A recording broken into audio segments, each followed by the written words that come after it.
feel like I have to point this out at some point in the video, but this is a beta. All of the absolutely annoying shit that I am complaining about could be fixed by the time of the full release. But as it stands right now, this is how the game is. If you want a short review about how I feel towards Back 4 Blood, I think Dr. Zoidberg says it best in this single line. I don't feel like this game is shaping up to be the spiritual successor to Left 4 Dead that we all wanted it to be. This game has just been hopelessly outclassed by the monolith that is Left 4 Dead. Now normally that wouldn't be an issue, but seeing as this is the spiritual successor to Left 4 Dead, I don't think we can push it under the rug. I think a lot of people expected this game to push the co-op shooter genre in a meaningful way, but all of the new things that they added into this game just don't work. A prime example of this being the card system. Now when I heard this game was going to have a card system, the first thing I thought was,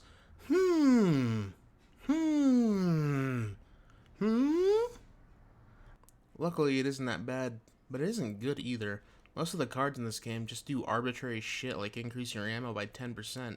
Some do have cool effects like this one that heals your entire team whenever somebody goes down, or this other one that lets you perform a charge attack. But these cool effects are buried beneath a sea of boring and uneventful cards.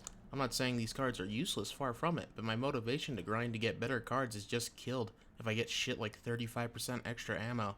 I thought the saving grace to this god-awful card system was going to be the corruption cards, and they do have some pretty fun effects like having your entire team speedrun a level or turning the map dark.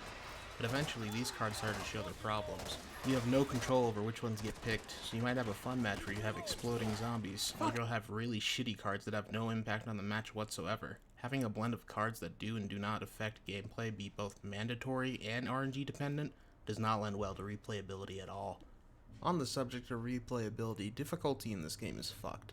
The game essentially has one of two modes. Baby mode and fuck you. Whenever I played baby mode, I found myself just zooming through the levels with so little challenge. All of my weapons one-shotted no matter where I hit them on the body. The one time I actually died was when my bots just forgot what the shoot button was and I watched them try to figure out what it was. On the Nightmare side, it was the opposite story. I wasn't allowed to leave the spawn room for 5 minutes or else I would die. I couldn't spray my weapon into a horde of zombies or else I might kill my teammate. You couldn't even be in another room from your teammate or else something might kill you. Everything killed you. There was no sense of transition between these difficulties. The first two modes were essentially throwing a paper airplane, while Nightmare was piloting a crashing airplane while Snakes ate it from the inside out. But the Snakes also had guns in case you thought it might be too easy. Despite how annoying Nightmare mode was, it didn't come close to what Satan had planted into this game.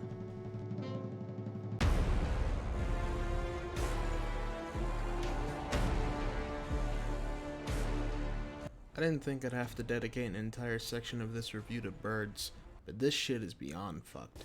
In the original Left 4 Dead, there were cars that could set off alarms when you shot them. A skilled player could avoid them and keep any additional combat to a minimum. However, in Back 4 Blood, that isn't the case. These scumfucks will spawn anywhere on the map and with virtually no way to get around them.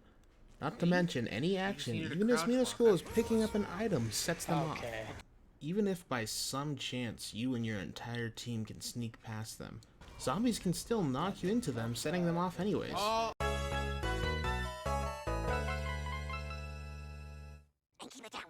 Be useless to the entire team. The bots in this game were probably the most enjoyable experience of the beta. They would either be military-grade sharpshooters that didn't miss a single shot, wiping out entire hordes of zombies, or they were doing dumb shit like this. Oh, They're not even shooting! They're not even shooting! Oh, look at that.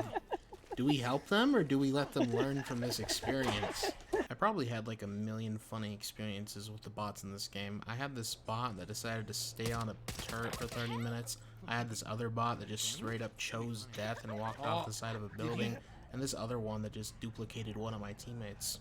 So Back 4 Blood didn't really live up to what I was hoping it would. But on the bright side, there are plenty of games to look forward to this year. Like Mortal Shell. Just look at the review. Oh.